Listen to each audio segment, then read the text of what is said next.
다 함께 찬송 363장 내가 깊은 곳에서 찬송하심으로 주 2020년 12월 둘째 주 예배로 하나님 앞에 나아가겠습니다. 다 함께 찬송 363장 내가 깊은 곳에서 내가 깊은 곳에서 주를 불러 아뢰니 주여 나의 간구를 들어주심 바라고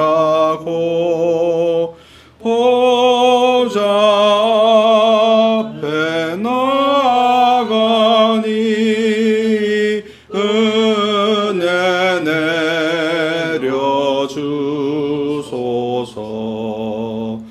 주가 죄를 살피며 누가 능히 서리요. 오직 주만 모든 죄 용서하여 주시니 주님 앞에 떨면서 용서하심 빕니다. 파수꾼이 새벽을 기다리고 바라듯 나의 영혼 주님만 간절하게 바라네. 이스라엘 백성아 주를 바라보아라. 주의 크신 은혜와 그의 능력 바라라. 주의 깊은 은총에 우리 구원이 있으니 변함없는 주님만 믿고 기다릴지라.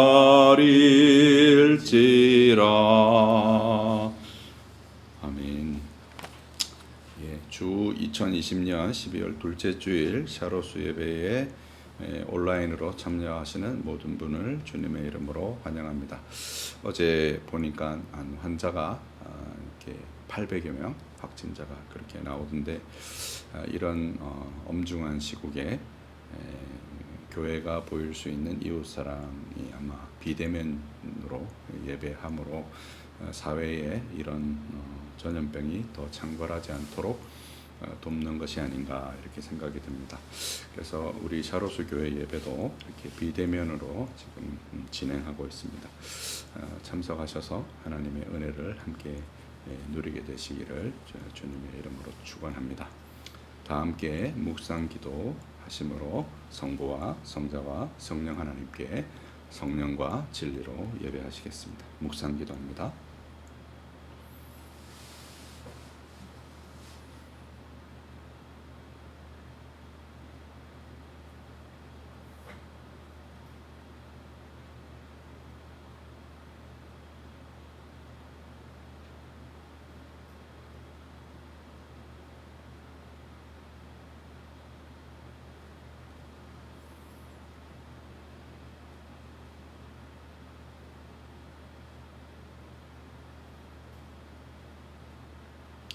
다 함께 자리에서 일어나셔서 예배로의 부름 시작하겠습니다. 자리에서 일어나기가 불편하신 분이나 가정에서 예배하시는 분들은 앉아서 예배하셔도 좋겠습니다. 우리의 마음을 주님께 들어올려 함께 고백합시다. 우리의 도움은 천지를 지으신 여호와의 이름에 있도다. 예배로의 부름입니다. 너희 권능 있는 자들아 영광과 능력을 여호와께 돌리고 돌릴지어다. 여호와께 그의 이름에 합당한 영광을 돌리며 거룩한 옷을 입고 여호와께 예배할지어다. 부름의 응답과 경배의 기도하겠습니다. 복음 아래에 있는 신자들에게는 죄책과 율법의 저주와 하나님의 진노로부터 해방을 받고 현재 악한 세상과 사탄의 속박과 죄의 지배로부터 건짐을 받으며 고통과 사망의 쏘는 것과 영원한 파멸로부터 구원을 받게 하시는 우리 주 예수 그리스도의 아버지이신 하나님, 무릇 하나님의 영으로 인도함을 받은 사람은 곧 하나님의 아들이라. 너희는 다시 무서워하는 종의 영을 받지 아니하고 양자의 영을 받았으므로 우리가 아빠 아버지라고 부르짖느니라는 말씀처럼 노예와 같은 두려움으로 하나님을 섬기고 복종하는 것이 아니라 어린아이와 같은 사랑과 자발적인 마음에서 하나님을 섬기고 순종할 수 있도록 우리에게 은혜 주심에 감사와 영광을 돌리옵나이다. 무엇보다도 하나님께서 우리에게는 담대하게 은혜의 보좌에 나아갈 수 있도록 허락하셨사오며 그리스도를 통해 거저 주신 성령과의 교통을 누릴 수 있는 은혜를 주셨나이다. 이로써 우리는 성자의 이름으로 성령의 도우심을 받아 하나님의 뜻을 따라 경외심과 겸손과 열심과 믿음과 사랑과 인내를 가지고 하나님의 보좌 앞으로 나아가게 되었으며 이 땅에서는 제사장 나라의 백성으로 살아가는 영광을 누리게 해주심을 또한 감사드리나이다. 우리 주께서 이르시되 내가 곧 길이요 진리요 생명이니 나로 말미암지 않고는 아버지께로 올 자가 없느니라고 하신 말씀처럼 성자께서는 친히 우리의 중보자가 되어 주시오며 우리는 이 약속의 말씀을 의지하여 이 복된 자리에 나아왔나이다. 이제 마음을 다하고 뜻을 다하고 힘을 다하여 삼위일체 하나님께 경배를 드리오니 우리의 예배를 복되게 하시며 은혜 받는 자들에게 은혜를 베푸시옵소서. 우리 주 예수 그리스도의 이름으로 기도하옵나이다. 아멘. 찬송가 2장 찬양 성부 성자 성령 함께 찬송하시겠습니다. 찬양 성부 성자 성령 성삼위일체께 영원 무궁하기까지 영광을 돌리세 영광을 돌리세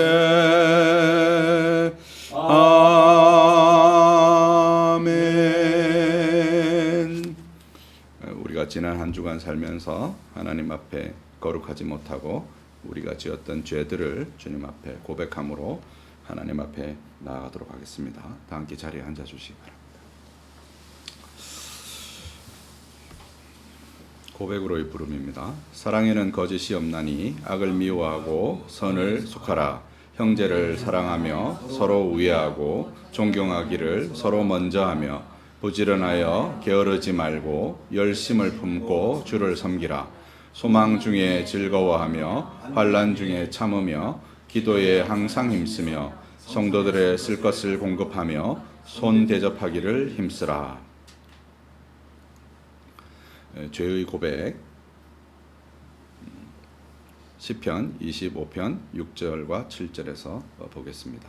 함께 하겠습니다.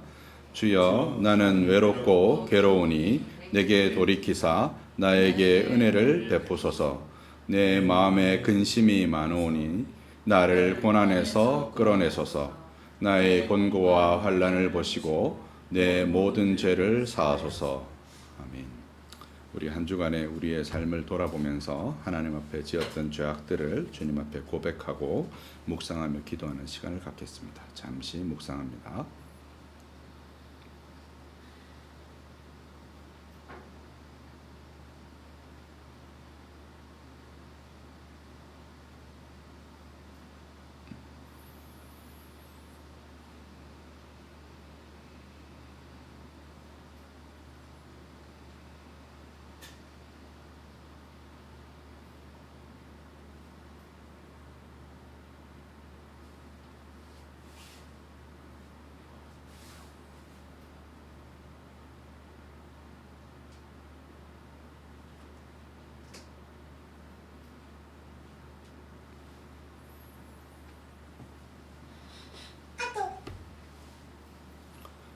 사면과 믿음의 응답, 로마서 10장 9절과 10절을 제가 보고 여러분은 시편 86편 5절 말씀을 보도록 하겠습니다. 내가 만일 내 입으로 예수를 주로 시인하며 또 하나님께서 그를 죽은 자 가운데서 살리신 것을 내 마음에 믿으면 구원을 받으리라. 사람이 마음으로 믿어 의에 이르고 입으로 시인하여 구원에 이르느니라. 주는 선하사 죄를 즐거워하시며 주께서 부르짖는 자에게는 인자하심이 후여심이니이다. 아멘. 다 함께 찬송 29장 성도여 다 함께 또 하나님께 찬송 드리겠습니다.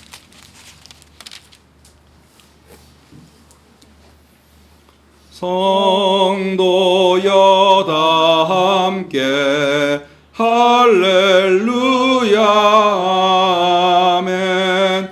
주 찬양하여라 할렐루야 아멘. 주 보좌 앞에서 택하신 은혜를 다 찬송하여라 할렐루야 아멘. 만문을 열어라 할렐루야 아멘.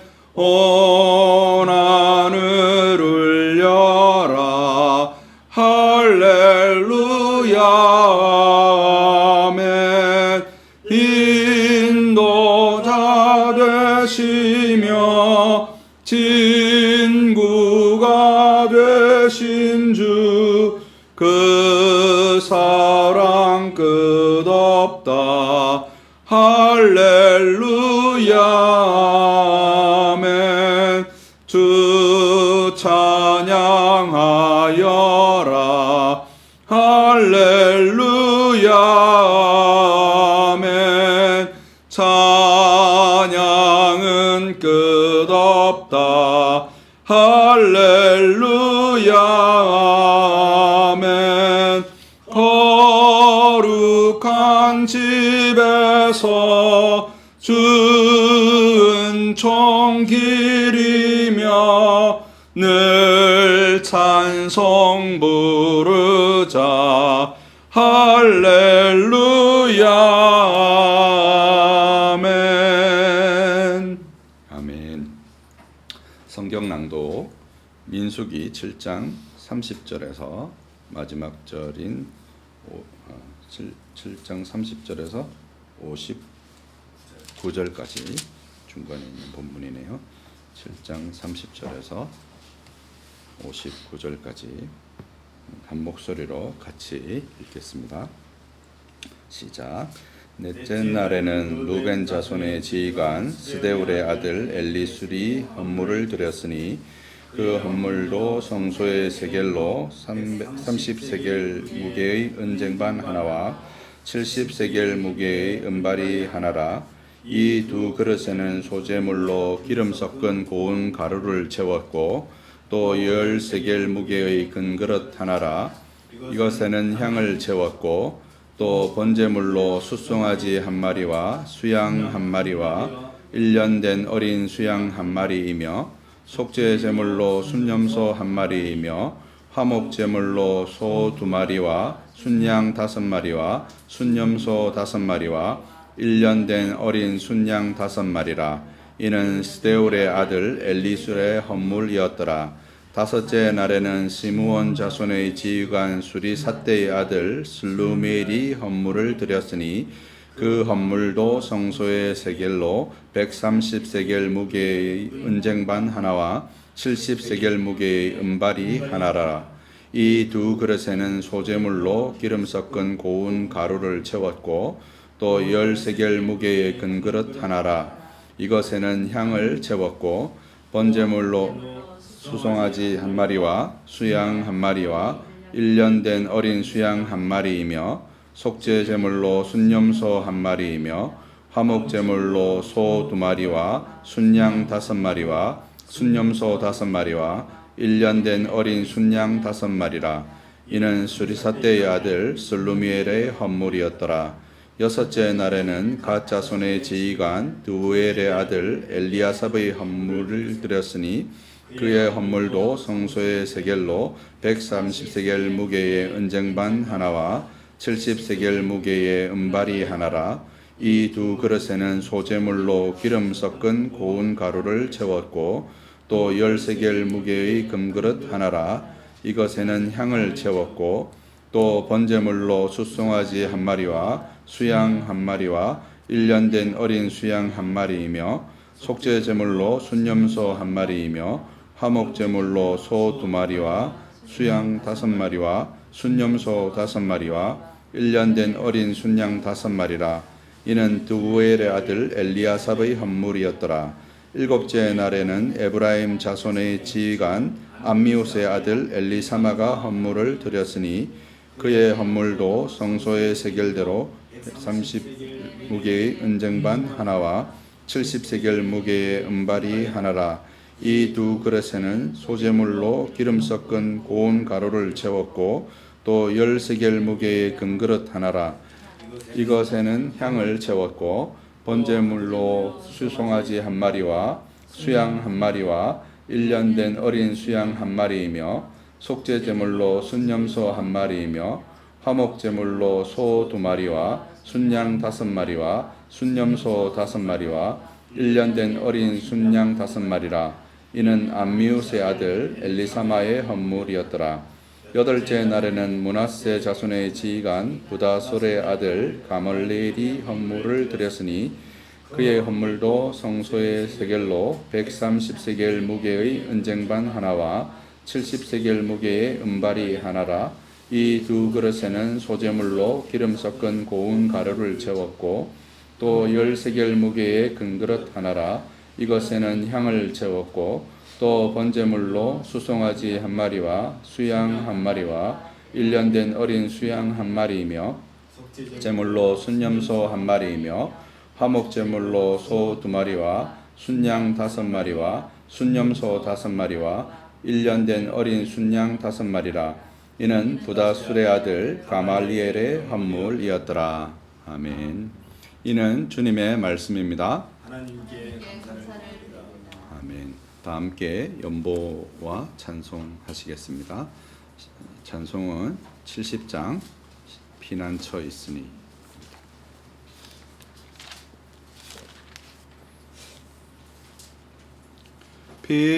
피난처 있으니 환난을 당한 자 이리 오라.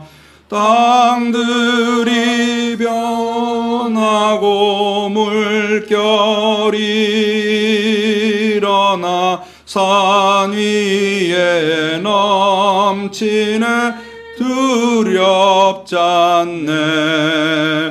이방이 떠들고 나라들 모여서 진동하나. 우리 주 목소리 한번 말하면 천하의 모든 것 망하겠네. 만유주 하나님 우리를 도우니 피난처요. 세상의 난리를 그치게 하시니 세상의 장검이 쓸데없네. 높으신 하나님 우리를 구하니 할렐루야. 괴로움이 심하고 환난이 극하나 피난처 되시는 주 하나님. 아멘. 다 함께 기도하시겠습니다. 첫사람 아담이 하나님과 맺은 언약을 불순종함으로써 모든 인류가 멸망과 파멸에 빠졌을 때 친히 자기 자신을 자비롭고 공의로운 분으로 나타내시고 영원하고 변치 않은 경륜 가운데 성자 안에서 선택하신 자들을 그들의 행위를 고려하지 않고 멸망으로부터 구원해 주시는 우리 주 예수 그리스도의 아버지이신 하나님. 하나님께서 인류 중에서 생명에 이르도록 예정된 자들을 세상의 기초가 놓이기 전에 영원하고 불변한 목적과 더불어 기쁘신 뜻에 따라 값없는 은혜와 사랑으로 그리스도 안에서 영원한 영광에 이르도록 선택하셨사오며 순전히 주권적인 선하심과 기뻐하심을 따라 저들을 통하여 온 세상의 긍휼과 공의를 나타내시오니 감사와 영광을 올리옵나이다. 그리스도께서는 긍휼과 공의로우신 성부 하나님의 뜻을 따라 불순종의 죄를 범한 아담의 본성을 취하시어 가장 지독한 고통과 죽음을 통해 죄에 대한 형벌을 친히 감당하셨나이다. 이로써 우리의 허물을 대신 짊어지심으로써 성부 하나님의 공의를 나타내셨사오며 죄 안에서 마땅히 멸망을 받아야 할 우리에게 하나님의 선하심과 자비하심을 부어주셨나이다.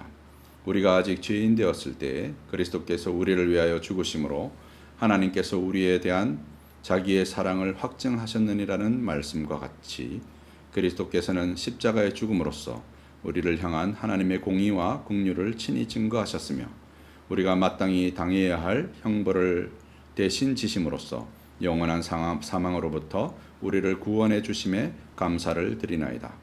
하나님께서 인류의 본성에 하나님을 알만한 것을 심어주셨으며 창세로부터 하나님의 영원하신 능력과 신성이 만물에 분명히 보여 알려졌음에도 불구하고 사람들은 하나님을 알되 하나님을 영화롭게도 아니하며 감사하지도 아니하며 오히려 그 생각이 허망하여지며 미련한 마음이 어두워짐으로써 마음의 정욕대로 자신의 이익을 추구하는 죄악을 스스럼없이 저지르고 있나이다.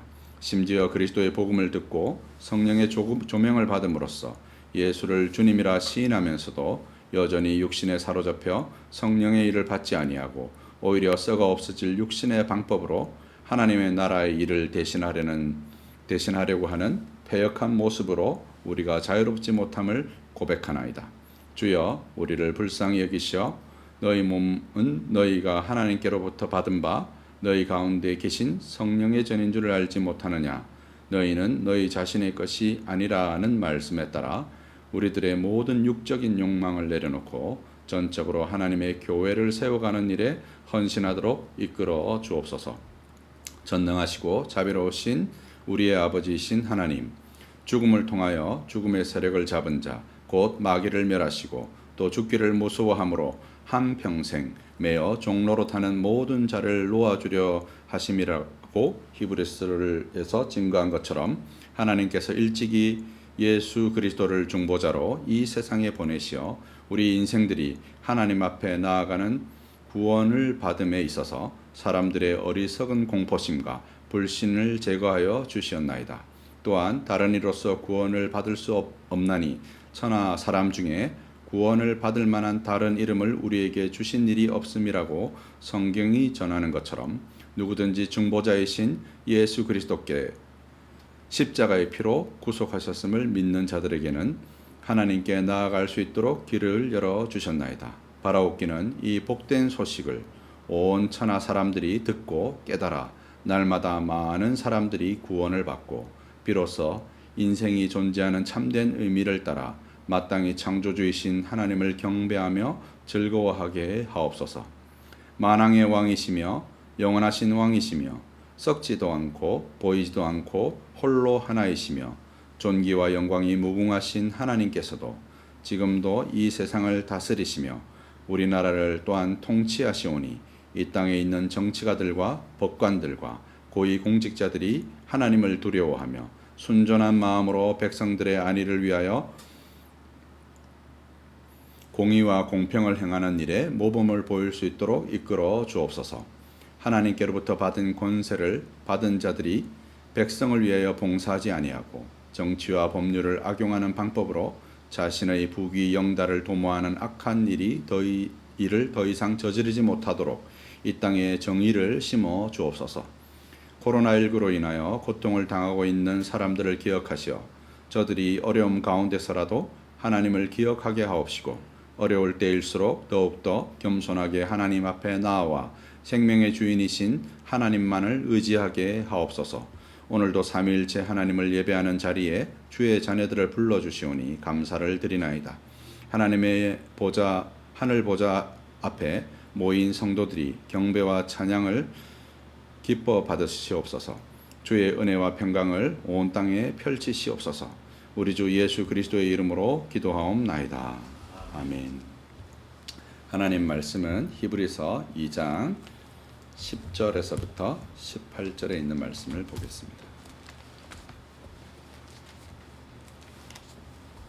히브리서 2장 10절에서부터 18절에 있는 말씀을 보겠습니다.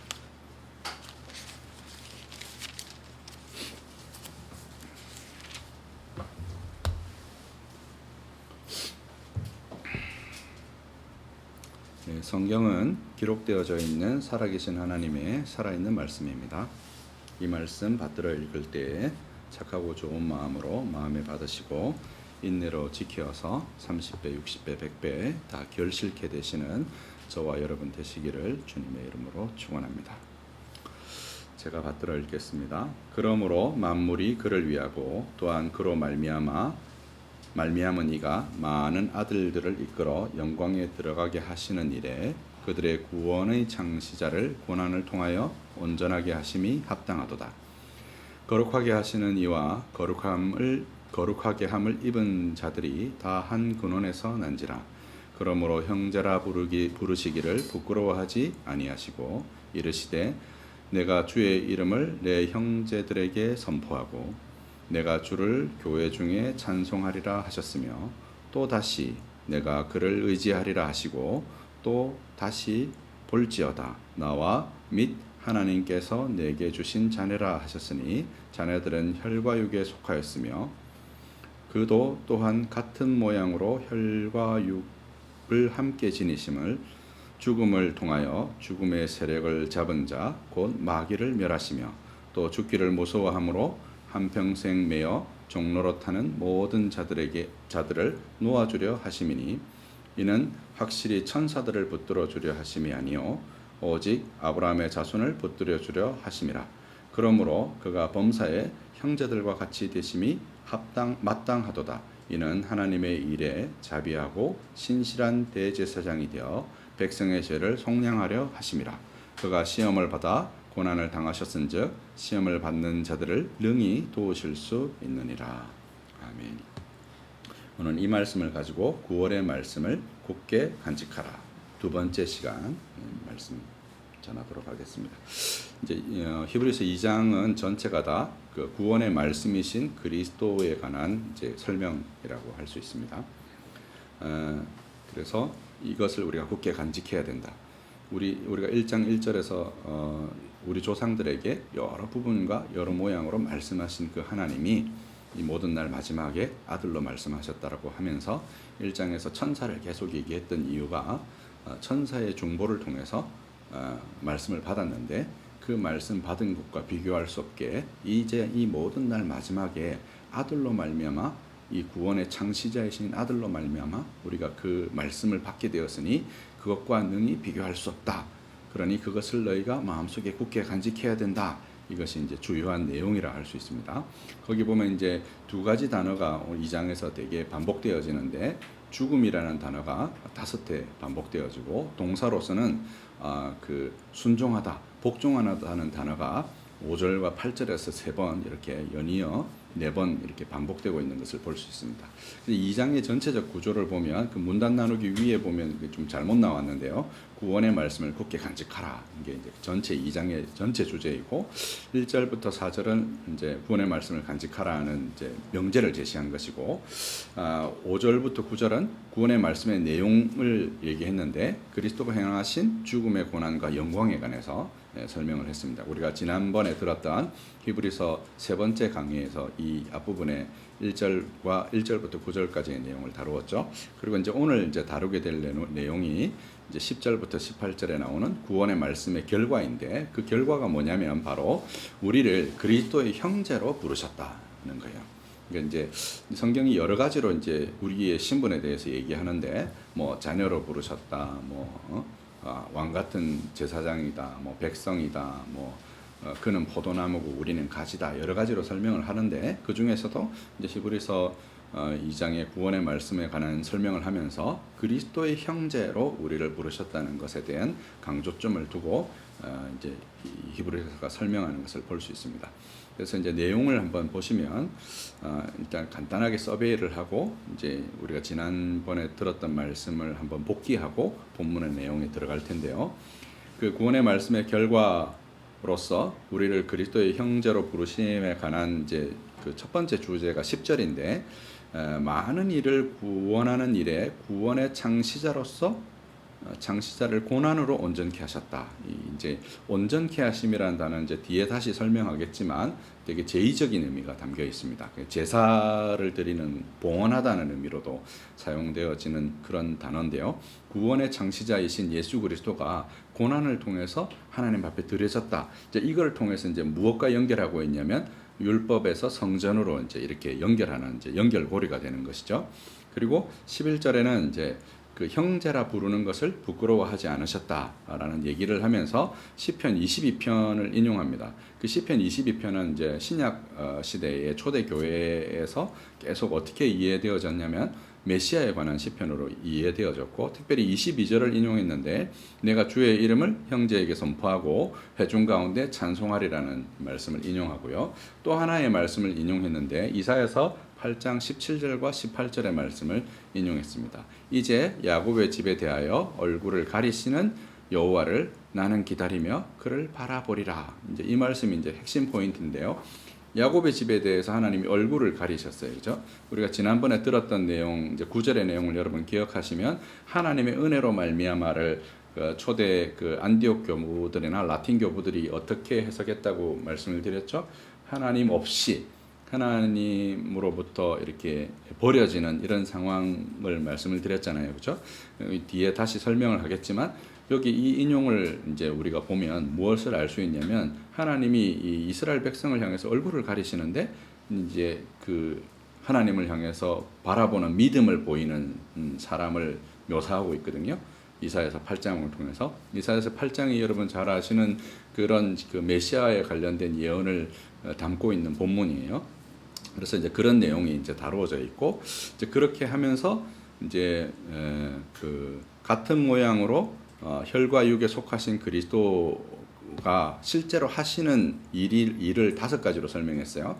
마귀를 멸하신다는 것, 한평생 매여 종로로 타는 자를 놓아주려 하는 것, 그리고 천사가 아니라 우리가 1장에서 천사를 주로 다루었지만 천사가 아니라 아브라함의 자손을 붙들어 주려 하시는 것, 그리고 하나님의 일에 자비하고 신실한 대제사장이 되어서 백성의 죄를 속량하려 하시는 것, 그리고 시험받아 고난당하는 자를 시험받는 자를 능히 도우시는 그리스도라는 이 5가지 이유를 들어서 그리스도께서 혈육에 속하여서 고난을 받으시고 그 고난 받으심으로 온전케 하시는, 우리를 온전케 하시는 그 일을 통해서 우리를 그리스도의 형제로 삼으시는 것에 대한 설명을 했습니다.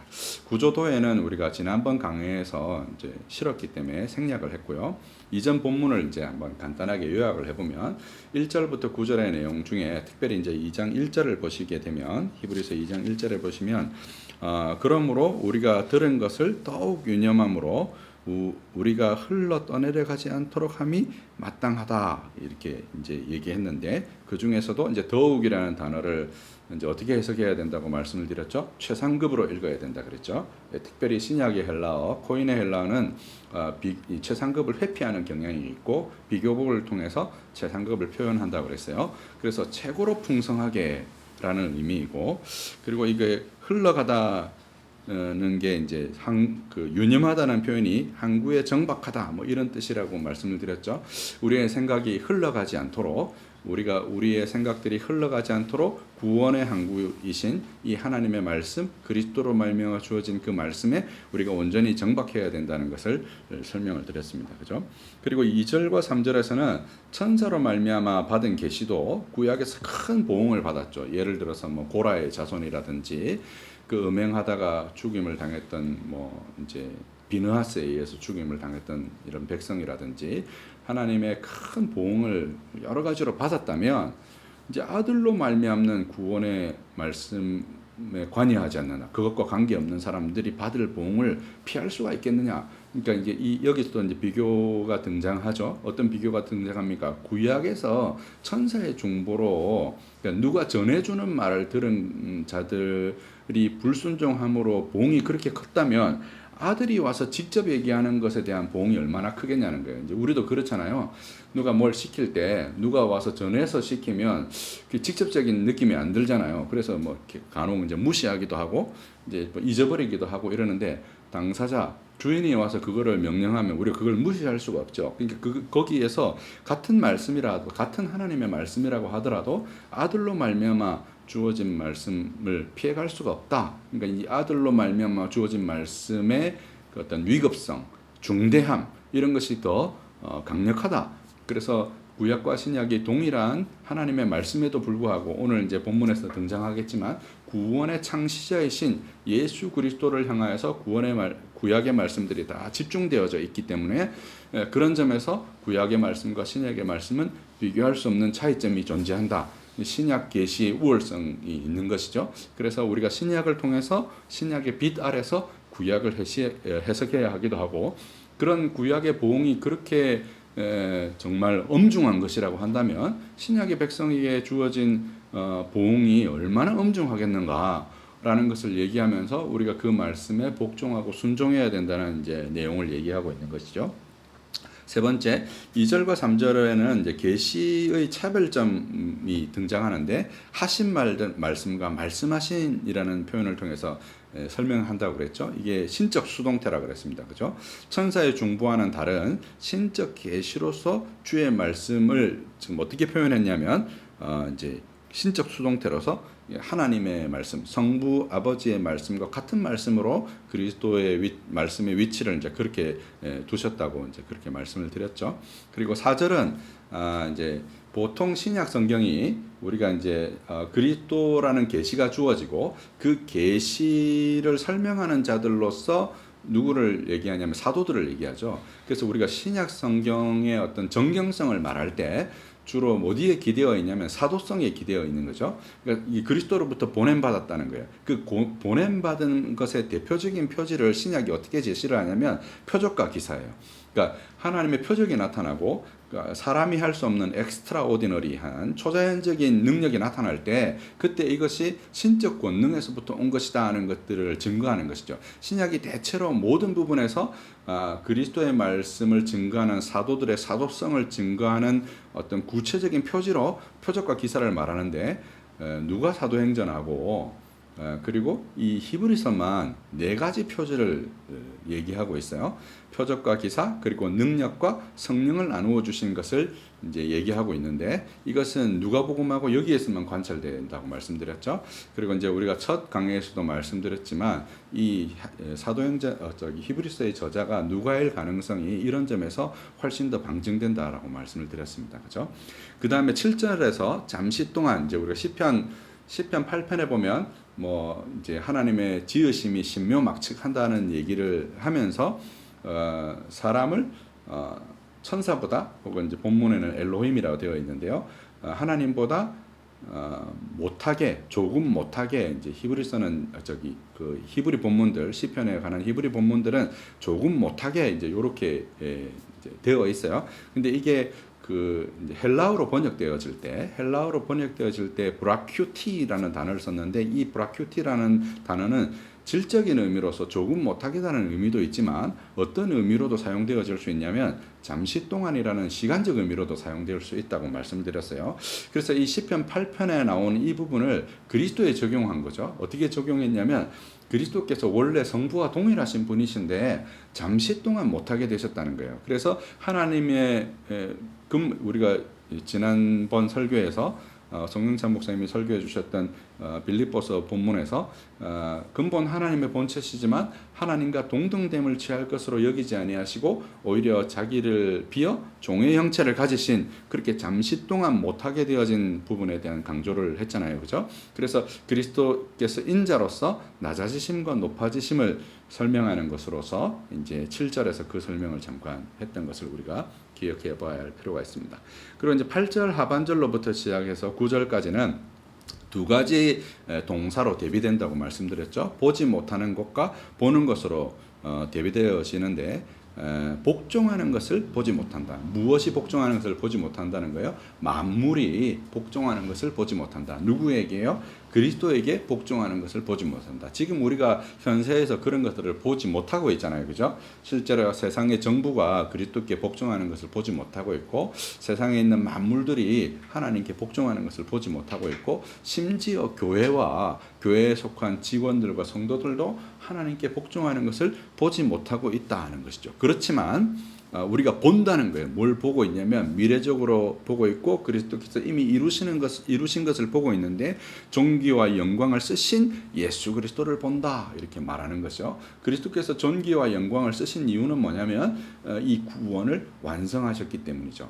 그래서 구원과 영광이 성경의 핵심적 2가지 테마고 그 2가지 테마는 사실 다른 게 아니에요. 우리 편에서 설명하면 구원이라고 말씀드릴 수가 있고 하나님 편에서 설명하면 영광이라고 말씀할 수 있는데 그것을 그리스도께서 이루신 것을 우리가 직접적으로 보는 거예요.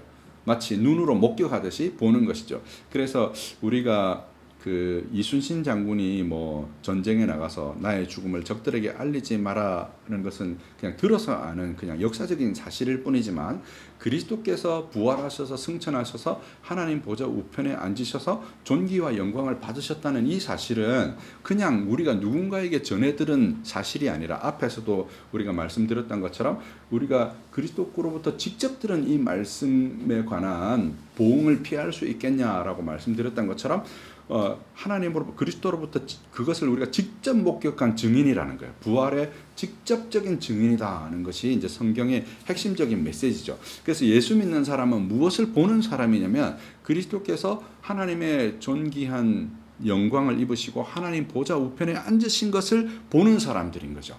우리가 오늘 우리 예배에서도 예배로의 부름을 어떻게 시작했습니까? 우리의 마음을 높여 다 함께 고백합시다 이렇게 얘기했죠. 그래서 그 계시록 4장 5장 같은 데 보면 요한이 성령에 의해서 이끌려서 어디에 올라갑니까? 하늘에 올라가서 하늘에서 천상에서 예배하는 장면을 목격하잖아요. 그래서 모든 성도들은 사실은 모든 예배에서 어떻게 하고 있냐면 우리가 지금 로컬리제이션 한 장소에서 특정한 장소에서 예배를 드리고 있지만 모든 보편교회 성도들은 이 예배 시간을 통해서 어디에 예배에 참석하고 있는 것이냐면 하늘의 예배에 참석하고 있는 것이고, 그 하늘의 예배를 통해서 누구를 목격하고 있는 것이냐면 그리스도의 존귀와 영광을 목격하고 있는 것이에요. 그것을 목격하는 눈이 뭐냐면 바로 믿음이고, 그것을 목격하고 듣는 귀가 뭐냐면 우리의 믿음인 것이죠. 그래서 그것을 통해서 우리가 보고 있기 때문에 장차 하나님께서 이 세상 나라에서 모든 것들이 그리스도께 복종하게 되어질 것을 바라보는 그것이 우리에게 있어야 된다는 것을 얘기하고 있는 것이죠. 그것이 우리가 지난번까지 들었던 설교의 내용이고, 9절에 보면 9절 하반절에 이를 행하심은 하나님의 은혜로 말미암아 모든 사람을 위하여 죽음을 맛보려 하심이라고 한 이 부분을 해서 하나님의 은혜로 말미암아라는 이 부분을 오리겐이나 암브로시우스나 제롬 같은 라틴과 안디옥의 교부들은 하나님의 은혜 대신에 하나님 없이라고 읽었는데, 하나님으로부터 동떨어진이라는 뜻으로 죽음에 있는 그리스도가 하나님으로부터 분리되고 버림받는다는 이제 이런 의미를 담고 있고, 사도신경의 음부강화 교리를 옹호하는 것으로 해석되어질 수 있다는 이 두 가지 의미, 하나님의 은혜와 하나님 없이라는 두 가지 의미를 기억해 두어야 한다고 말씀드렸죠. 그리고 오늘 본문에도 이 내용이 구체적으로 등장하는 것을 우리가 읽을 수 있습니다. 그러면 본문의 내용으로 들어가서 구원의 말씀을 굳게 간직하라. 두 번째, 구원의 말씀의 결과로서 우리를 그리스도의 형제로 부르심에 관한 내용을 한번 살펴보겠습니다. 먼저 10절인데요. 많은 일을 구원하는 일에 구원의 창시자로서 고난으로 우리를 온전케 하셨다는 내용입니다. 10절을 한번 같이 한번 읽어볼까요? 시작. 그러므로 만물이 그를 위하고 또한 그로 말미암아 이가 많은 아들들을 이끌어 영광에 들어가게 하시는 일에 그들의 구원의 창시자를 고난을 통하여 온전하게 하심이 합당하도다. 이제 본문의 내용이 길지만 이제 도예를 간단하게 보시면 앞에 이제 이렇게 세로로 줄이 두 개 그어져 있죠. 그 이제 주어와 동사를 구분한 거예요. 주어는 이제 생략되어 있어요. 주어는 누구냐면 이제 하나님이신 거죠. 주 동사가 뭐냐면 온전하게 하심이죠, 그죠? 온전하게 하심이에요. 그 온전하게 하심에 이제 밑에 다시 이렇게 뭐 이렇게 그 저기 뭐죠? 새 다리처럼 연결되어진 게 보이죠? 이끌어 들어가게 하시는 이 연결되어 있어요, 그죠? 이 두 가지가 이제 주요한 이제 내용이라고 할 수 있어요. 그 세 다리로 연결되어진 그 부분에 보면 이제 이끌어 들어가게 하시는, 그러니까 어디로 이끌어 들어가게 하시냐면 영광에 이끌어 들어가게 하시는, 그게 이제 온전하게 하심이라는 거예요. 이제 이런 내용을 이제 다루고 있는데, 이제 우리말 본문에는 맨 앞에 나와 있는 내용이 어떤 거냐면 2장 이제 그 10절에 보시면 만물이 그를 위하고 또한 그로 말미암은 이가 많은 아들들을 이끌어, 이제 이렇게 해서 만물이 그를 위하고 그로 말미암은 이가, 이렇게 이제 이 내용이 나오는데, 여기 이제 그를 위하고 그를 말미암은 것은 이제 원인과 대리를 얘기하는 거예요. 만물이 그로 말미암은 이제 원인이죠. 그를 위하고는 이제 대리를 의미하는데, 이렇게 얘기하니까 뭐 만물이 그리스도를 위한다 이런 의미로도 읽어지기도 하는데, 이게 이제 의미가 좀 불분명한 거예요. 그래서 이것에 이제 쉬운 성경은 어떻게 이걸 번역해 두었냐면, 하나님은 모든 것을 창조하신 분이시다 는 거예요. 그러니까 모든 것의 원인이 되신다는 거죠. 그리고 그분의 영광을 위해 모든 것을 돌보신다. 그를 위한다는 표현을, 만물이 그를 위하고 만물이 뭔가 하나님께 봉사하고 이런 표현으로 우리가 읽기 쉽지만, 대리라는 표현은 그렇게 만물을 하나님께서 돌보신다는 의미를 담고 있는 것이죠. 그래서 그렇게 읽으셔야 더 정확한 의미가 되겠습니다. 이제 문자적으로는 그를 위하고 그로 말미암고 이렇게 되어 있지만, 그 내용은 하나님께서 만물을 창조하시고 또한 영광을 위해서 여전히 뭐 하고 계시다는 거예요? 돌보고 계시다는 내용을 이제 담고 있습니다. 이 하나님에 대한 이와 같은 부연인 거죠. 하나님은 이런 분이시다라고 부연한 거예요.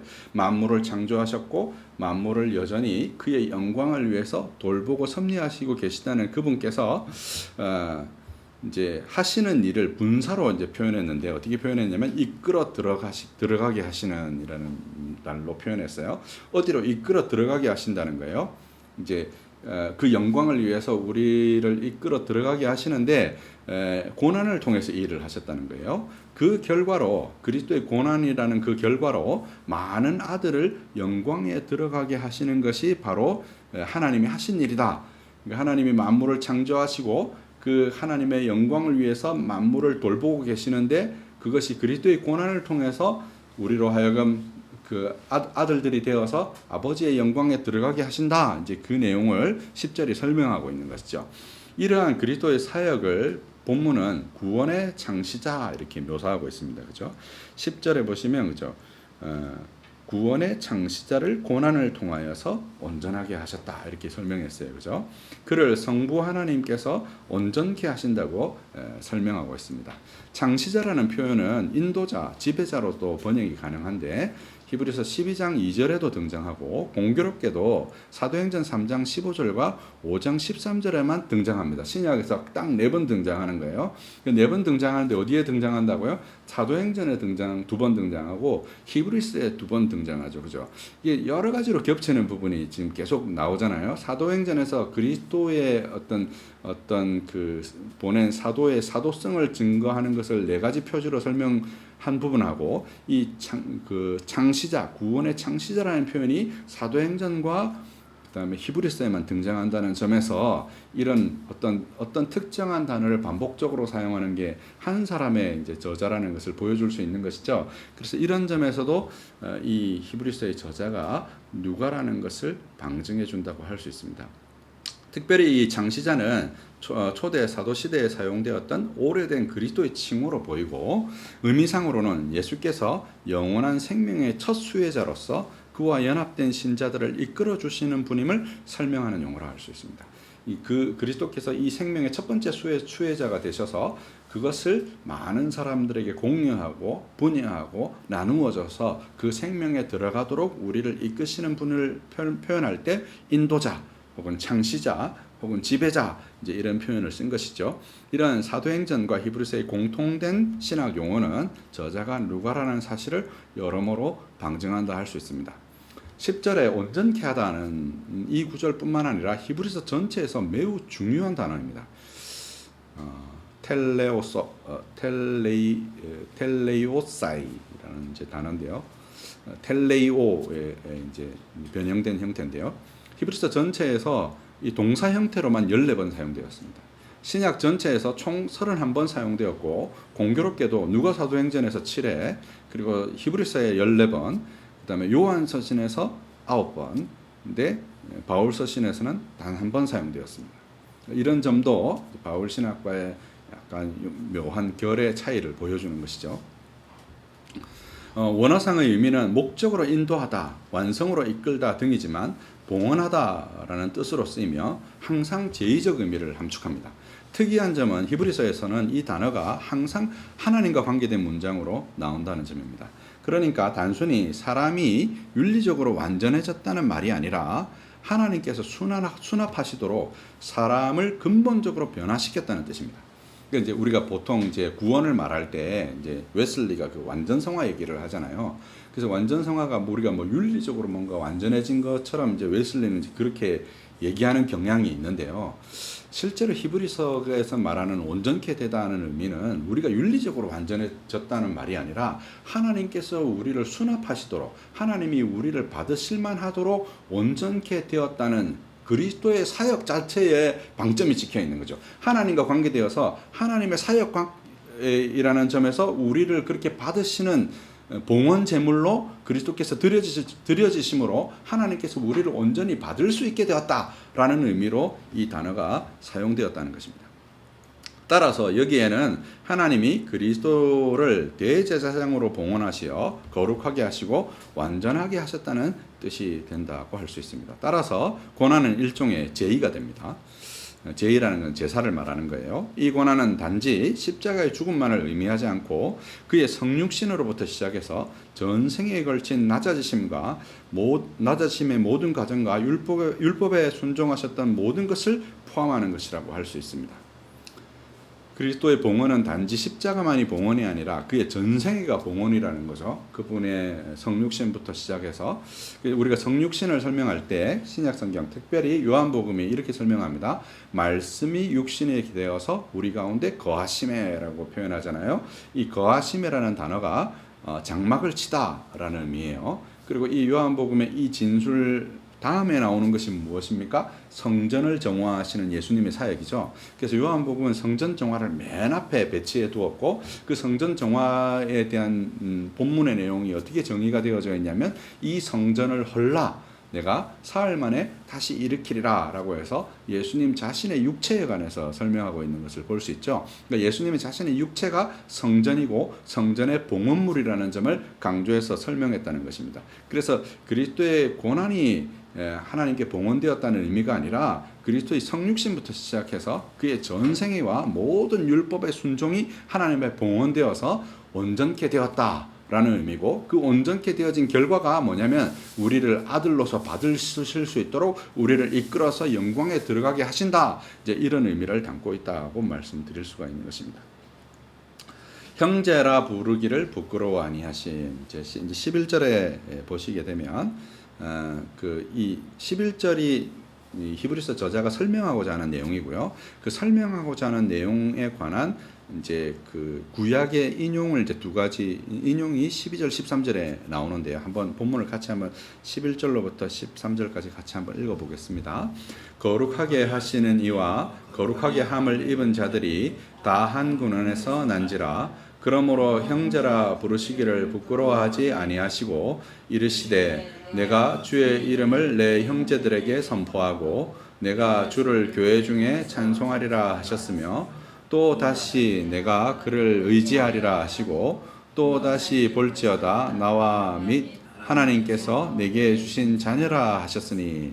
그러니까 이제 11절의 내용이 설명하려고 하는 내용이고요.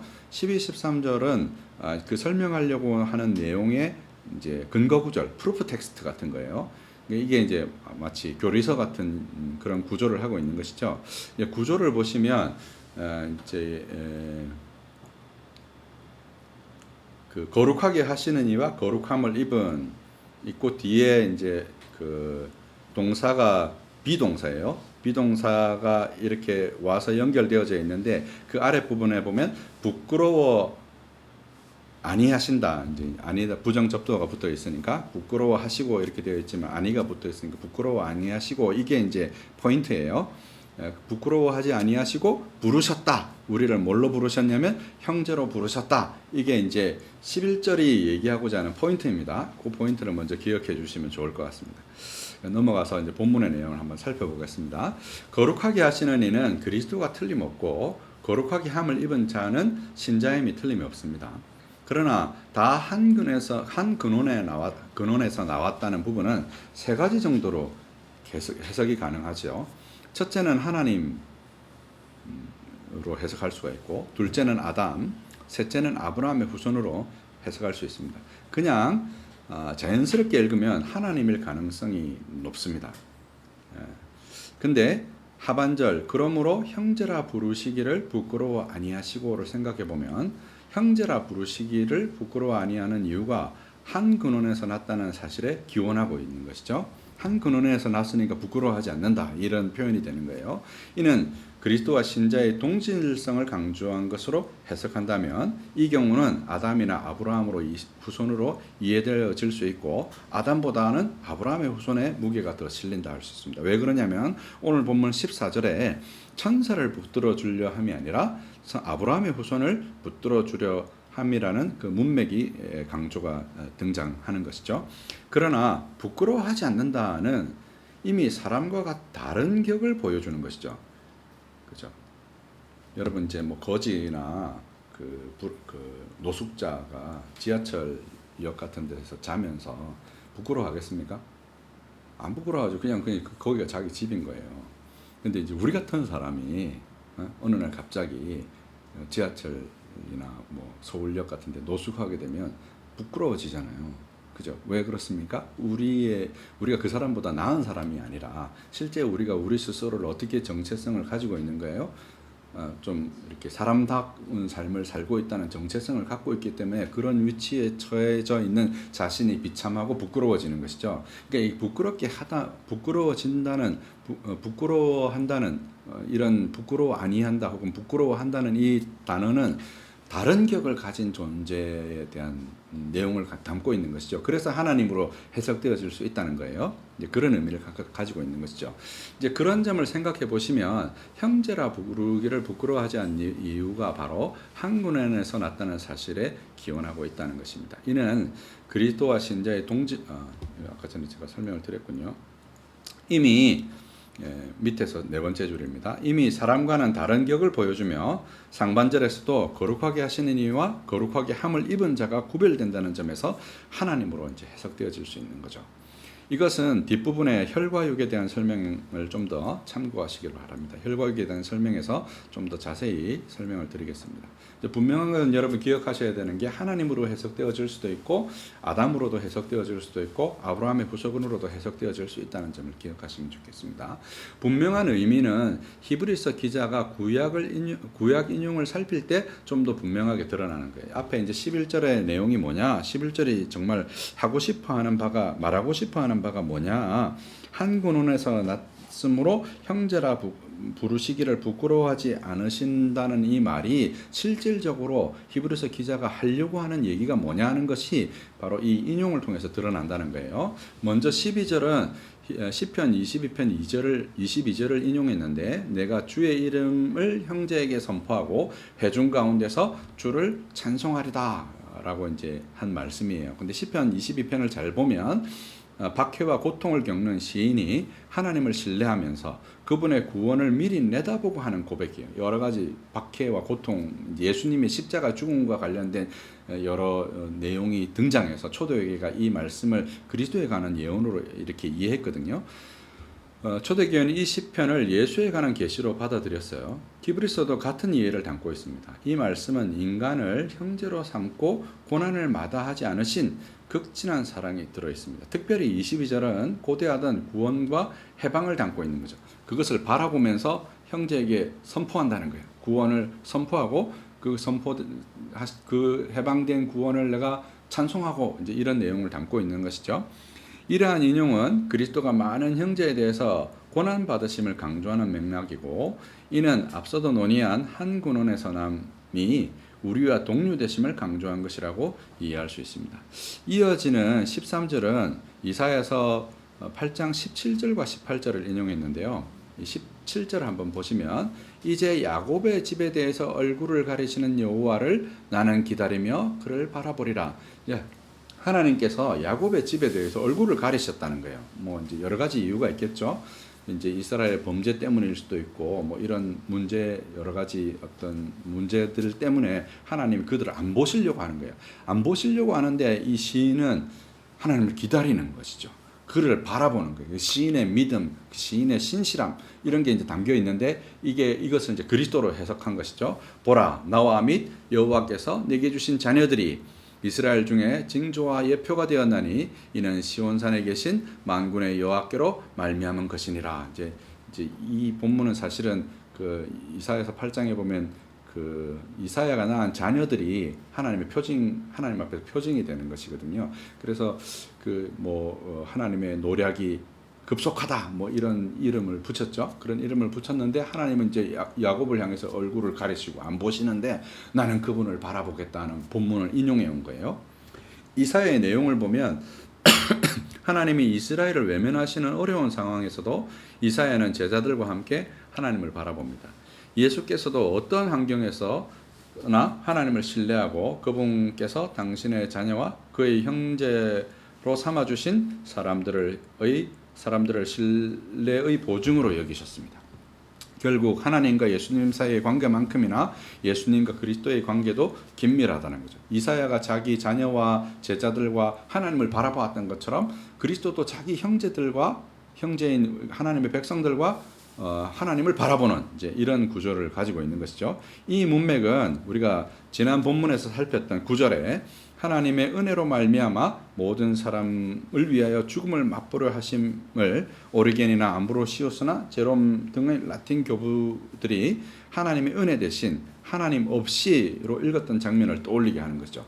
하나님이 안 보시는 게 얼굴을 막 가리신 거예요. 시편 22편도 어찌하여 뭐 이렇게 하나님께 버림받는 이제 그런 내용들이거든요. 하나님께 외면당하나 하나님을 신뢰하는 그리스도의 태도가 그를 구원의 인도자이자 창시자로 여기게 만든다는 것입니다. 역설적이게도 거룩하게 하시는 이와 거룩하게 하심을 입은 자는 서로 전혀 동질의 존재가 아니며 오히려 하나님께 외면받는 야곱 자손처럼 죄로 인해 하나님께 가까이 갈 수 없는 존재들입니다. 그런 우리와 한 근원이 되신 그리스도를 의미하는 것이죠.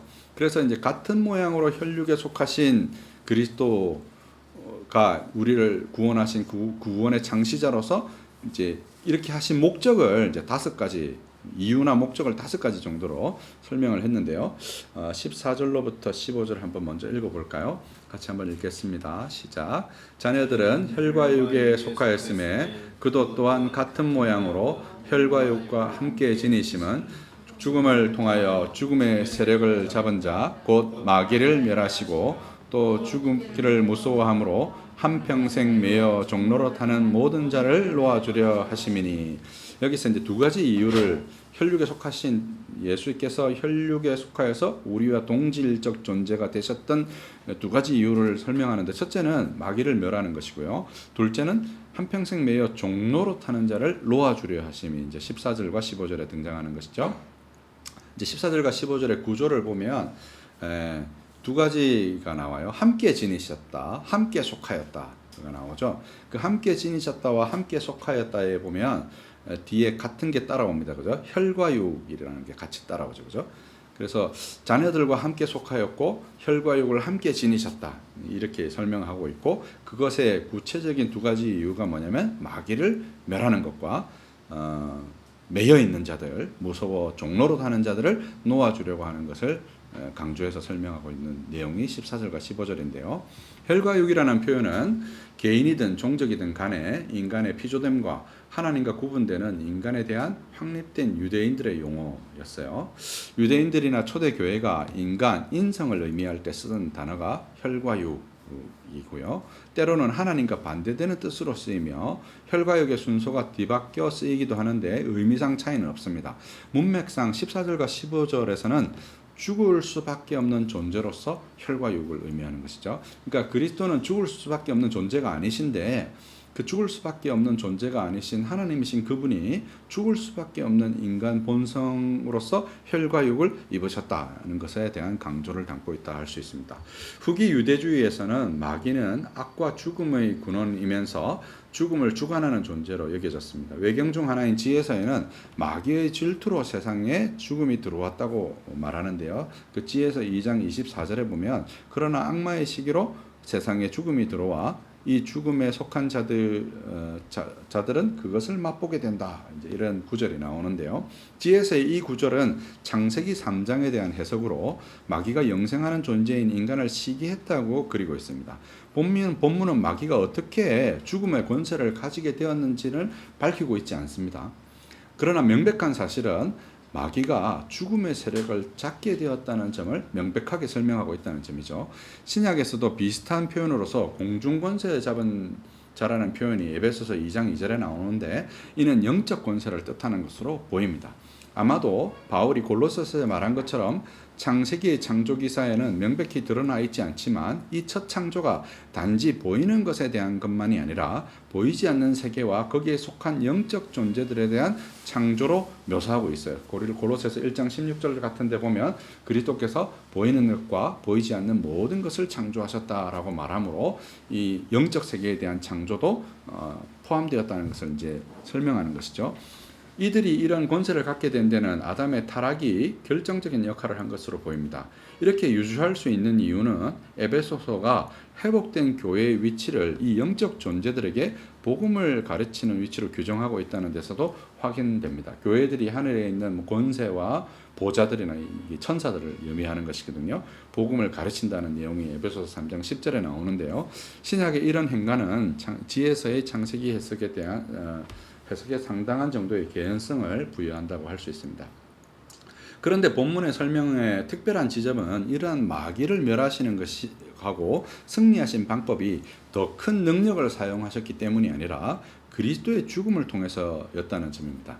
이러한 해결 방식의 직접적인 이유는 창세기의 명령, 곧 먹는 날에는 반드시 죽으리라는 하나님의 정하신 율법의 강령이 있는 것이죠. 마귀에게 어떤 권세가 있다 하더라도 이것은 하나님의 법으로부터 나온 것이며 근본적으로 하나님의 권세이며 하나님께서 허락하신 권세라는 점을 기억해야 합니다. 예컨대 이제 우리가 욥기에서 보게 되면 욥을 시험할 때도 마귀에게 어떤 권세가 주어지는 것이 누구의 허락에 의해서 주어집니까? 하나님의 허락에 의해서 주어지는 것이죠. 마귀에게 그런 권세가 있다 하더라도 이것은 다 율법과 하나님의 어떤 그 뜻에 의해서 주어진 권세이지 마귀가 독자적으로 가진 권세가 아니라는 점을 기억해야 한다는 것입니다. 예수께서는 두 번째 아담으로서 40일의 금식 이후 마귀로부터 시험에도 마귀는 철저하게 율법을 인용해서 그리스도를 유혹한다는 점을 상기할 필요가 있습니다. 결국 그리스도의 죽음은 이 율법의 성취를 통해서 우리에게 생명을 돌려주시는 과정이고 그의 죽으심과 연합한 우리는 그리스도 안에서 이미 심판을 받았고 그의 부활과 연합한 우리는 그리스도 안에서 이 생명과 연합하게 되는 것이죠. 그리스도는 스스로 희생 제물이 되심으로써 죽음의 원인인 죄의 대가를 지불하셨고 사람과 하나님을 화해시켜 죽음을 다스리는 권한을 가진 마귀를 무력하게 만드셨다는 거예요. 마귀를 멸하셨다는 방식이 뭐냐면 그리스도께서 죽음의 대가를 지불함으로 다시는 죽음의 세력을 잡을 수 없게 하신 것이죠. 그래서 그리스도의 승리가 죽음으로부터 온 것입니다. 히브리서 기자는 단지 죽음을 멸하는 것만을 말하지 않고 죽기를 무서워함으로 매여 종로로 사는 자를 놓아주려 함이라고 밝히고 있는데 유대주의 관념에서 율법은 멍에라는 구상을 통해 주로 묘사됩니다. 이 무슨 말이냐면요. 율법이 멍에와 같은 짐이라는 거예요. 예수님께서 그런 표현을 쓰셨죠. 나의 멍에는 쉽고 가벼우니 나의 멍에를 메고 내게 배우라. 수고하고 무거운 짐진 자들아 다 내게로 오라. 그때 수고하고 무거운 짐이 뭐냐면 율법의 짐이거든요. 그래서 이런 율법을 표현할 때 예레미야나 이런 여러 선지자들이 어떤 표현을 썼냐면 멍에라는 표현을 썼어요. 그래서 이제 율법의 짐 혹은 율법의 의무 이런 걸 설명할 때 멍에라는 표현이 주로 사용되고요. 이제 그렇게 표현되는 거죠. 구상화된 형태로. 죄는 주로 뭐로 표현되어졌냐면 빛이라는 관념으로 표현됐어요. 그래서 이제 신약 성경에 보면 1만 달란트 빚진 자 이게 뭘 의미하냐면 이제 죄의 빚을 의미하는 것이죠. 빛이라는 관념을 통해서 통상적으로 묘사되었습니다. 빛 때문에 결국 종이 되고 그 빛을 갚아야 자유를 찾을 수 있다는 것이죠. 인류는 죄를 지어 마귀의 종이 되었고 죽을 수밖에 없는 운명을 타고났기 때문에 죽음의 공포와 불안에 매여 종로로 달 수밖에 없습니다. 그런데 그리스도는 이러한 처지에 있는 사람들과 같이 되고 그들과 똑같이 죄의 빛을 갚으셨다는 것입니다.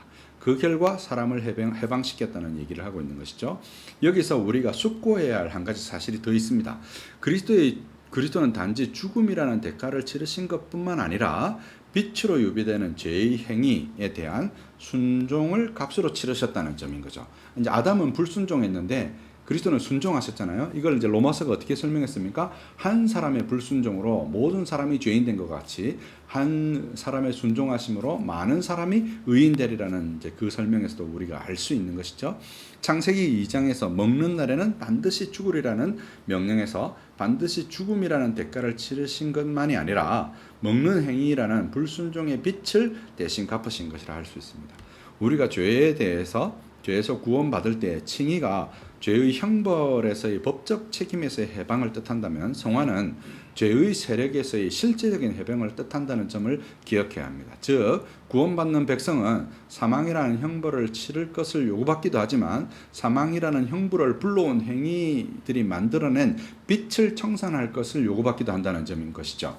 이 문제로 바울이 갈라디아 교회에 대해 지적했던 문제도 걸려들어 있습니다. 종교개혁 당시에 로마 가톨릭 교회가 그랬는데요. 그들은 그리스도께서 사망의 형벌을 면해 주셨으나 우리가 스스로 순종해야 하고 그 순종을 못할 시 다시 형벌에 처한다고 믿었던 것이죠.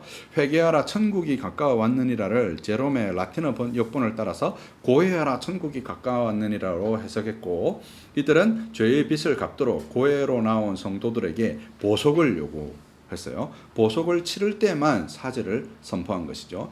이것이 빛의 관념이고, 그런 까닭에 등장했던 것이 바로 면죄부였던 것이죠. 루터가 비텐베르그 성당에 95개조 반박문을 붙이게 되었던 계기도 로마에 있는 그 성 베드로 성당의 수리비로 쓸 면죄부를 돈으로 사고 팔았던 그 빚을 청산하는, 죄의 빚을 돈으로 청산하는 그 문제가 종교개혁의 시발점이 되었다는 점을 우리가 기억해야 되는 것입니다. 사망의 형벌뿐만 아니라 참된 죄의 문제 해결에는 바로 행위에 따른 빚, 곧 채무가 따라붙고 이것을 스스로 치러야 한다고 가르쳤던 것이죠. 그러나 히브리서 기자는 이 빚을 그리스도께서 이미 다 치렀다고 말씀하고 있습니다.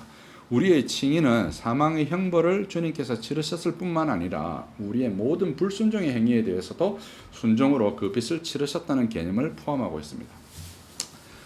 나머지 이제 같은 모양으로 혈육에 속한 나머지 이유를 14절에서부터 18절에 설명하고 있는데요. 같이 한번 14절부터 18절의 내용 한번 읽어보겠습니다. 시작. 이는 확실히 천사들을 붙들어 주려 하심이 아니요 오직 아브라함의 자손을 붙들어 주려 하심이라. 그러므로 그가 범사의 형제들과 같이 되심이 마땅하도다. 이는 하나님의 일에 자비하고 실은 백성의 죄를 선정하지 않습니다. 그가 시험을 받아 고난을 당하셨은즉 시험을 받는 자들을 능히 도우실 수 있느니라. 세 번째 이유는 천사가 아니라 아브라함의 자손을 붙들어 주려 하셨다는 것이고, 네 번째 이유는 하나님의 일에 자비하고 신실하신 대제사장이 되어서 백성의 죄를 속량하려 하셨다는 것이고, 다섯 번째는 시험을 받아 고난 당하셨은즉 시험 받는 자들을 능히 도울 수 있다는 것이 이제 그 이유라 할 수 있습니다. 여기에도 이제 보면 이제 도해를 보시면 붙들어 주려 한다는 동사가 반복되었는데 천사가 아니라 아브라함의 자손이다. 이런 것이 역시 강조되어져 있고, 우리가 같이 되셨는데 대제사장으로서 같이 되셨다. 자비하고 신실하신 대제사장으로서 우리를 속죄한다. 이제 이런 내용을 담고 있습니다. 원래 아브라함의 후손은 창세기 12장에서 22장의 문맥에서의 표면적 의미는 혈통적 아브라함의 후손을 가리키는 것처럼 보입니다. 신약에서도 이런 뜻으로 쓰인 경우가 몇 있습니다. 그러나 실제 창세기 자체에서도 이스마엘이나 에서의 역시 아브라함의 후손이지만 이스라엘 백성에 들지 않는다는 것을 우리가 볼 수 있죠.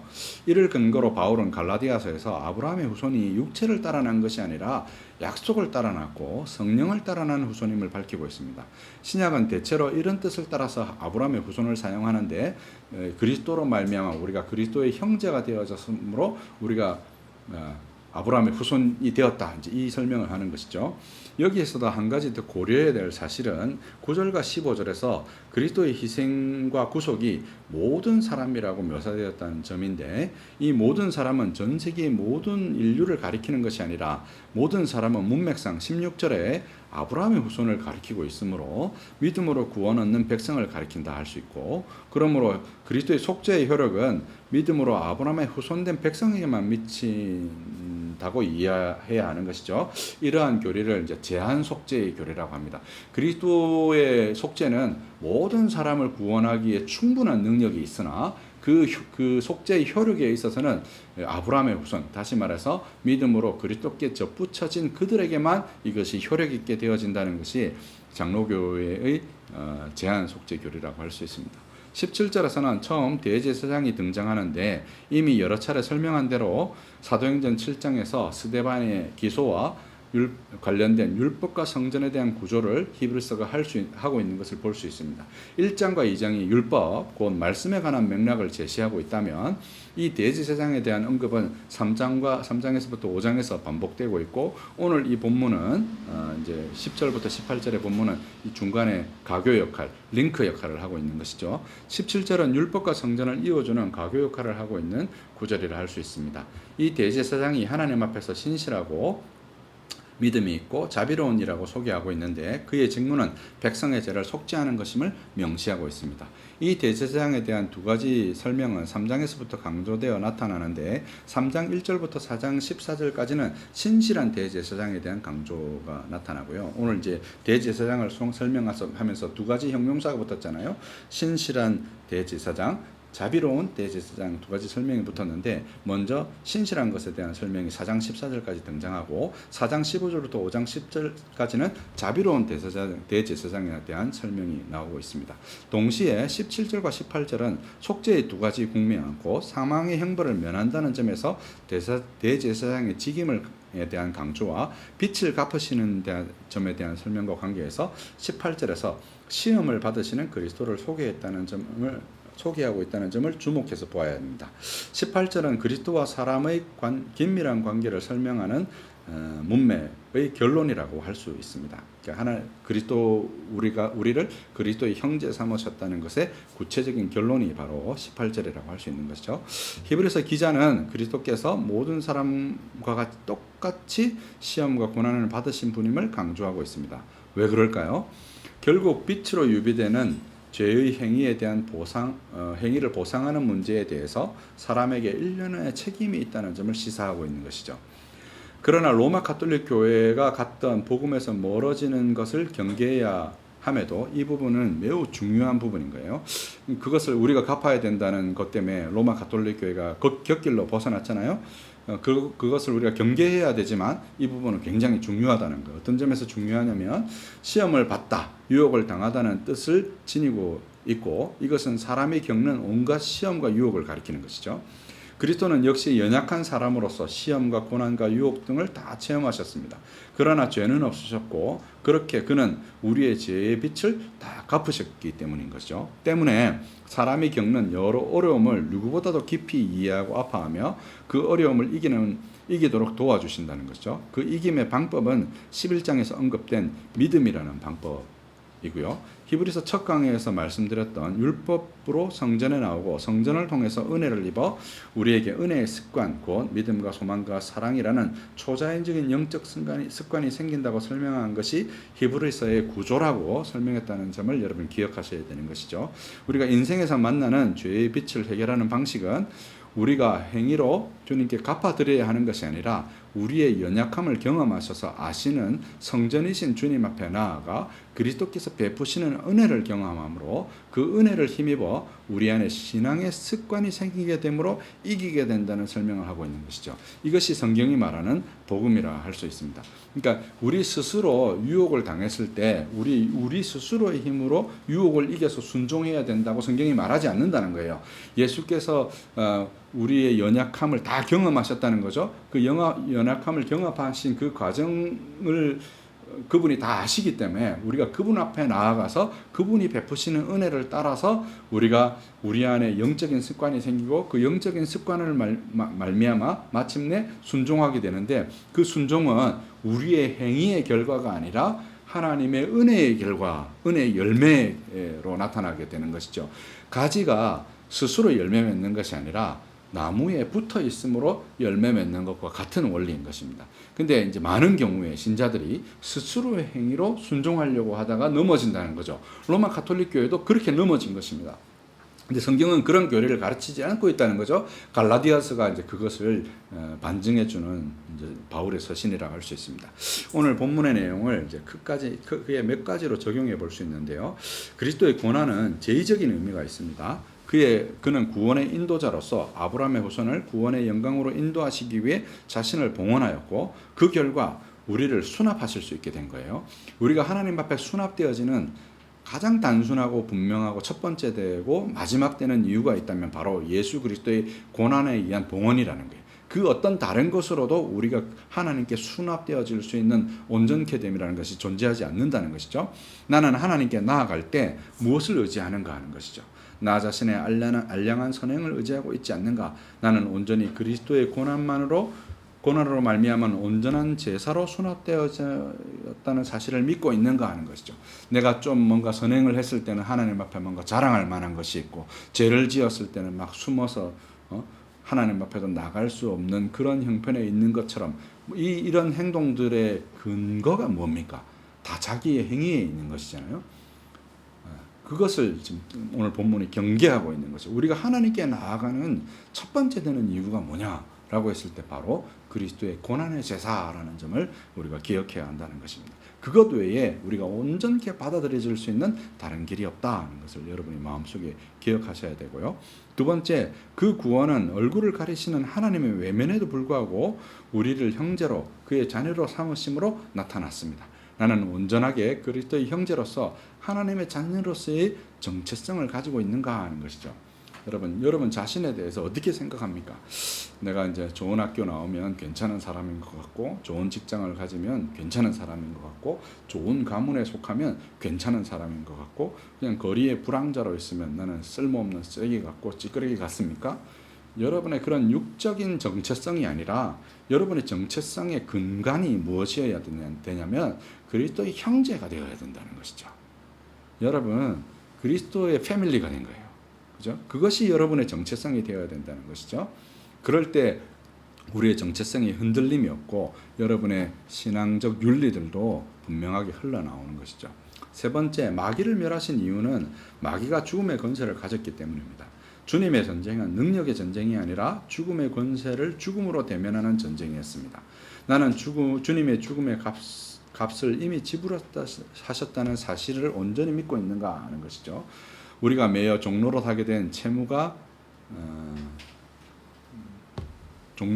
것은 채무가 존재하기 때문입니다. 우리는 그리스도께서 온전히 우리의 빛을 청산하셨다는 사실을 믿고 있는가? 우리가 더 갚아야 할 것이 존재하지 않는다는 사실을 우리는 온전히 믿고 있는가 하는 것이죠. 그것에 대한 분명한 여러분 안에 신앙적인 태도가 있어야 하겠습니다. 네 번째, 누가 아브라함의 자손인가 했을 때 믿음으로 덧붙인 자가 아브라함의 자손이고, 우리를 붙드시는 주님의 목적과 힘에 대한 분명한 신뢰가 있는가 하는 것이죠. 우리를 아브라함의 자손으로 붙들어 주시고 우리를 어디로 인도한다고 했어요? 존귀와 영광 안으로 우리를 들어가게 하신다고 했잖아요.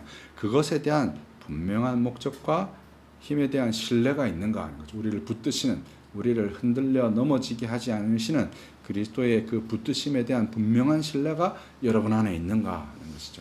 다섯 번째, 제 유혹에서도 능히 도우심은 그분도 우리와 같은 유혹을 겪으셨음을 말하며 이 죄의 세례를 이기는 힘이 믿음과 은혜의 수단 안에 있음을 온전히 신뢰하는가. 개인의 행위로 이기려고 하는 것이 아니라 은혜의 수단, 다시 말해서 말씀과 기도와 성례를 사용함으로 그리스도께 접붙임 바 되어짐으로 우리가 이기게 되어진다는 것을 온전히 신뢰하고 있는가 하는 것이 오늘의 적용점이라고 할 수 있겠습니다. 함께 기도하시겠습니다. 거룩한 성삼위일체시여, 고난을 통해 우리의 구원이 온전하도록 그리스도 자신을 온전히 봉헌하심으로 마귀의 세력과 죽음을 멸하시고 구원 이후에도 죄의 유혹에 연약한 우리를 구원하시려고 우리의 모든 생애 과정을 고난 가운데 겪으심으로 능히 구원하시는 구원의 은혜를 교회로 말미암아 베풀어지는 은혜의 수단을 통해서 얻게 하심을 감사합니다. 우리 모두의 기도를 모아 우리 주 예수 그리스도의 이름으로 기도합니다. 아멘. 다 함께 자리에서 일어나셔서 찬송 213장 드리시겠습니다. 나의 생명 드리니.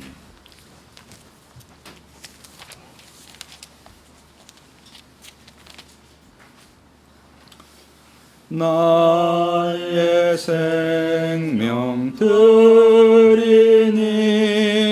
주여 받아주셔서 세상 살아갈 동안 찬송하게 하소서. 이윤과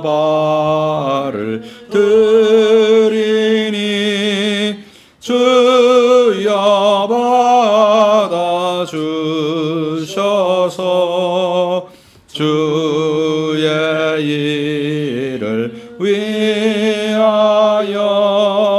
민첩하게 하소서. 나의 음성 들으니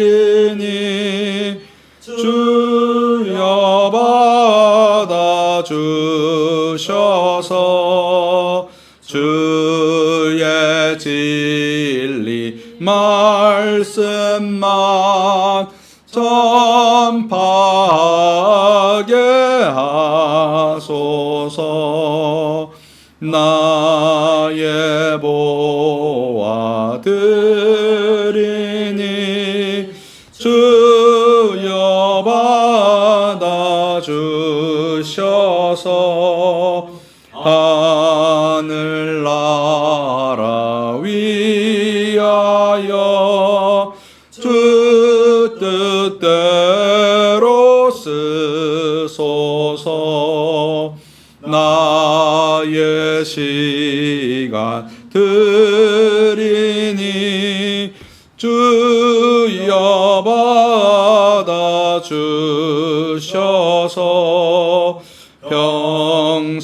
평생토록 주 위에 봉사하게 하소서. 아멘. 강복 선언하겠습니다. 여호와는 내게 복을 주시고 너를 지키시기를 원하며 여호와는 그의 얼굴을 내게 비추사 은혜 베푸시기를 원하며 여호와는 그 얼굴을 내게로 향하여 드사 평강 주시기를 원하노라. 아멘. 다 함께 찬송 3장 성부 성자와 성령 찬송하시고 묵상 기도함으로 예배를 마치겠습니다. 성부 성자와 성령 찬송과 영광 돌려보내세. 태초로 지금까지 또 영원 무궁토록 성삼위께 영광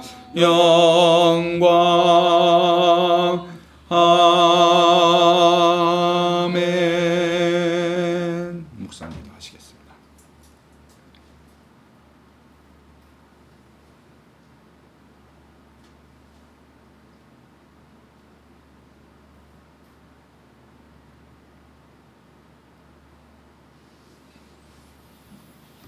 네, 주일 예배를 마쳤습니다.